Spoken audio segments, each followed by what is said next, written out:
Hello दोस्तों, यदि आप 12th क्लास में हैं और आप बोर्ड की तैयारी कर रहे हैं और उसके लिए केमिस्ट्री क्लास 12 के सब्जेक्टिव 2 मार्क्स के वीवीआई क्वेश्चंस को देख रहे हैं, तो आप लोग सही वीडियो देख रहे हैं, ठीक है?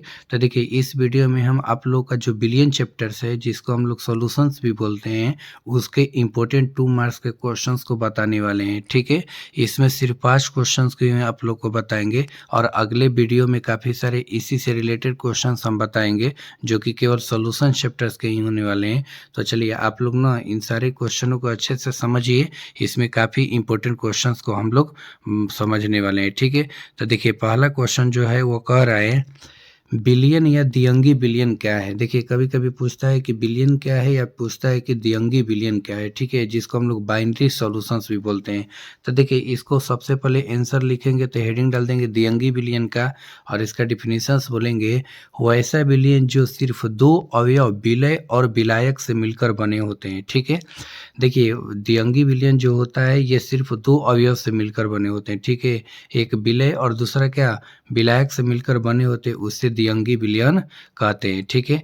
जैसे इसका एग्जांपल देखिए, जैसे नमक और जल का विलयन ये क्या है? द्विअंगी विलयन है। इस विलयन में सिर्फ 2 अवयव है, एक नमक है और दूसरा क्या है? जल है, ठीक है? नमक हम लोग का विलेय पदार्थ हो गया और जल हम लोग का विलायक पदार्थ हो गया, ठीक है? यदि आप लोग विलेय और विलायक पदार्थ नहीं जानते हैं तो समझिए, ठीक है? देखिए, इस डायग्राम को सबसे पहले हम लोग देख लेते हैं ना। इस डायग्राम में देखिए, 2 चीज़ें लिखा गया है, एक सॉल्यूट लिखा गया है और एक क्या लिखा गया है? सॉल्वेंट लिखा गया है, ठीक है?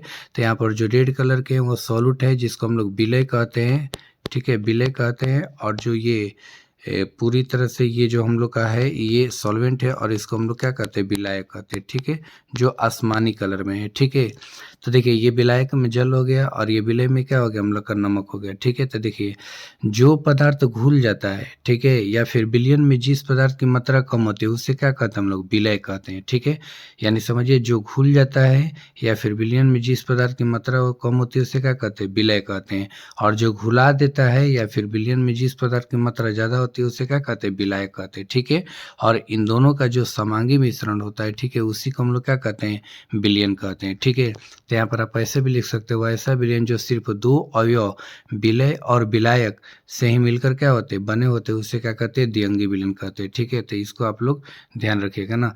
यहाँ पर आप लोग ना समांगी विलयन भी लिख सकते हैं, ठीक है? अब इसमें भी आप लोग देख लीजिए कि जो रेड वाला है वो विलय है और जो ये दिख रहे हैं आसमानी कलर का, ये क्या है? विलायक का। जब ये दोनों मिलेंगे तो इस प्रकार के दिखेंगे और इसी को हम लोग क्या कहते हैं? विलयन कहते हैं। या फिर नीचे भी देख लीजिए, ये जो है क्या है? विलायक है और ये जो ग्रीन कलर वाला है वो क्या है? विलय है। दोनों को मिलाएंगे तो ये क्या बनेगा? विलयन बनेगा, ठीक है? तो इस प्रकार से हम लोग का जो द्विअंगी विलयन था उसको हम लोग अच्छे से समझ लिए ना, कि जो 2 अवयव यानी विलय और विलायक से मिलकर बने होते हैं उसे क्या कहते हैं? द्विअंगी विलयन कहते हैं, ठीक है? चलिए, दूसरे क्वेश्चंस को हम लोग देख लेते हैं।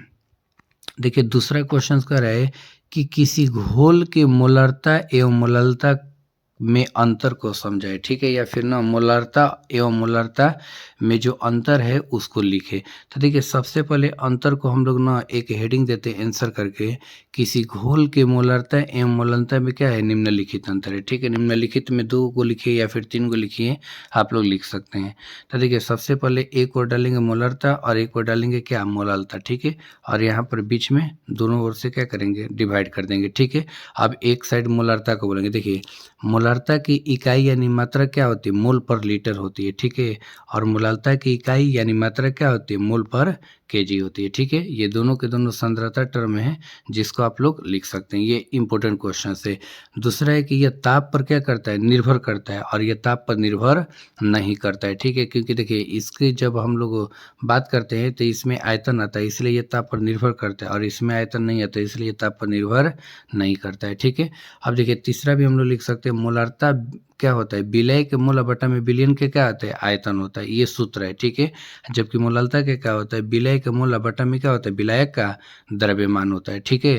तो इस प्रकार से ये 3 अंतर हम लोग लिख लेंगे। अगर चौथा लिखना होगा तो चौथा में आप लोग जानते हैं क्या लिखेगा?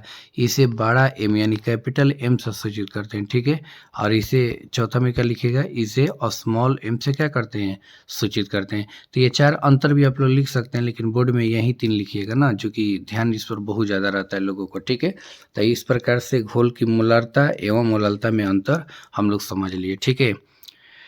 चलिए अगला क्वेश्चन तीसरा, ठीक है। देखिए तीसरा समझिए, कह रहे कि आदर्श विलयन एवं अनादर्श विलयन में क्या अंतर है। देखिए ये अभी 2026 में पूछा हुआ क्या है क्वेश्चन है, ठीक है।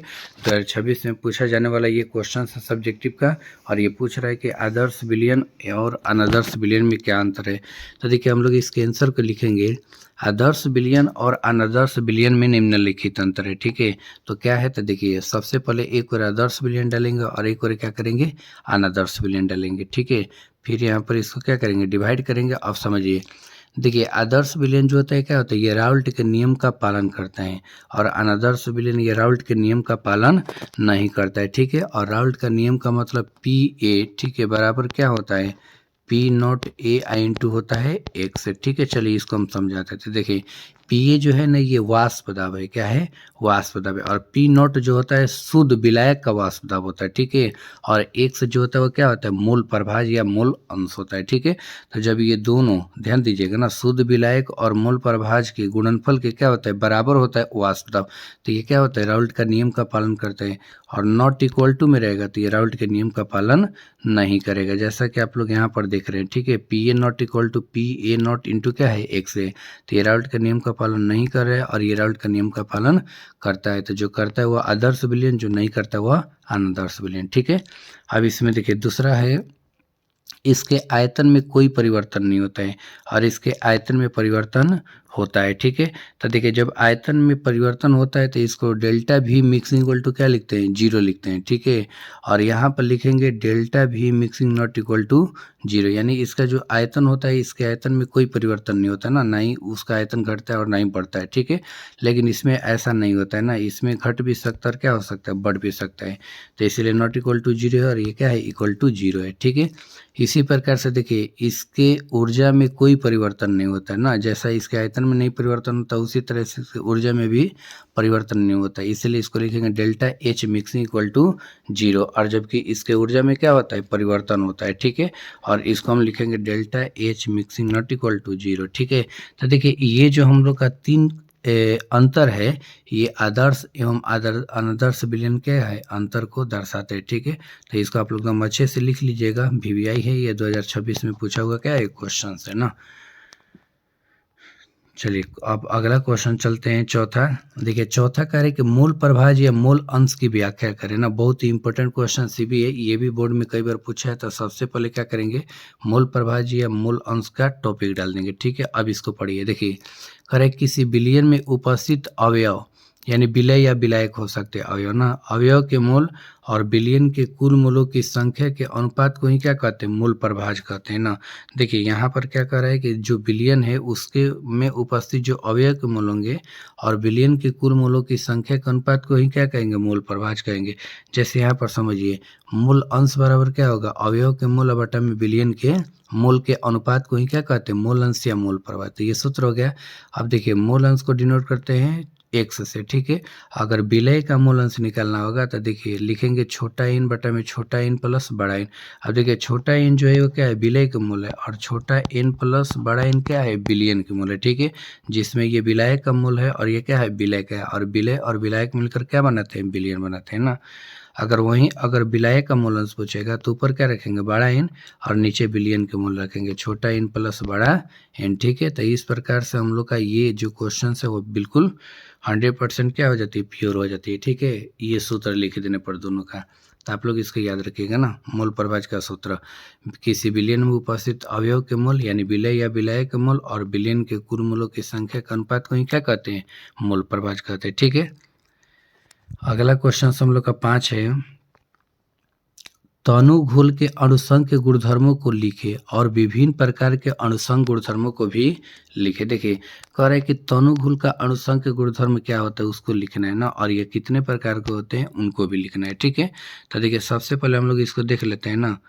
देखिए यहाँ पर हम लोग समझेंगे, अणुसंघ के गुणधर्म का टॉपिक डाल देंगे और लिखेंगे, देखिए तनु घोल के गुण उसमें उपस्थित अणुओं की संख्या पर क्या करती है, निर्भर करती है, ठीक है ना।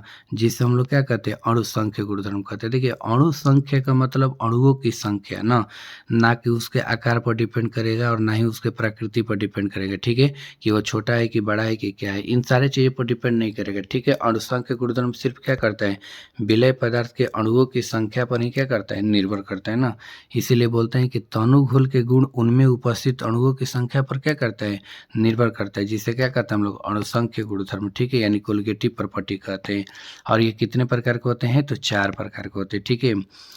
देखिए और यह विभिन्न प्रकार के अणुसंख्य गुणधर्म क्या है, 4 प्रकार के होते हैं, ठीक है। कोई पूछ भी देगा कि अणुसंख्य गुणधर्म कितने प्रकार के होते हैं, तो आप लोग कितने प्रकार के बताइएगा, 4 प्रकार। कौन कौन था, देखिए पहला होता है वाष्प दाब का अवनमन, ठीक है। दूसरा होता है क्वथनांक का उन्नयन, ठीक है। तीसरा होता है हिमांक का अवनमन और चौथा होता है परासरण दाब होता है, ठीक है। अगर आप लोग इसको सिंबल में भी लिखना चाहिएगा तो लिख सकते हैं। देखिए वाष्प दाब को अवनमन को लिखते हैं, ठीक है, पी माइनस ऐसे लिख सकते हैं ना, पी नॉट माइनस क्या लिख सकते हैं, पी ऐसे भी सूचित कर सकते हैं, ठीक है। और इसको चलिए लिखिए देते, इसको पी नॉट माइनस पी से सूचित करेंगे। इसको हम लोग ना डेल्टा क्वथनांक उन्नयन है ना डेल्टा टीवी से करेंगे, ठीक है। और इसको हिमांक को डेल्टा टीएफ से करेंगे, ठीक है। और इसको हम लोग पाई और नहीं तो क्या करते हैं, या पी से सूचित करते हैं, ठीक है। तो इस प्रकार से अणुसंख्य गुणधर्म के 4 सिंबल भी आप लोग लिख सकते हैं ना। तो ये पांचों क्वेश्चंस आप लोगों को 2 मार्क्स के दिए गए थे और इसके आगे के जो 6, 7, 8, 9 जो भी क्वेश्चंस बनेंगे वो हम अगले वीडियो में आप लोग को बताएंगे। तो आप लोग इस मेरे चैनल से आप लोग जुड़े रहिएगा। ये चैप्टर वाइज हम सारे के सारे क्वेश्चंस का आप लोग को हम बताने वाले हैं, ठीक है। तो अभी इन 5 क्वेश्चंस को आप लोग नोट्स में उतार लीजिएगा और अच्छे से इसको याद कर लीजिएगा ना। इनसे रिलेटेड जितने भी क्वेश्चंस होंगे आप लोग को हम अगले वीडियो में लेकर के आएंगे, ठीक है।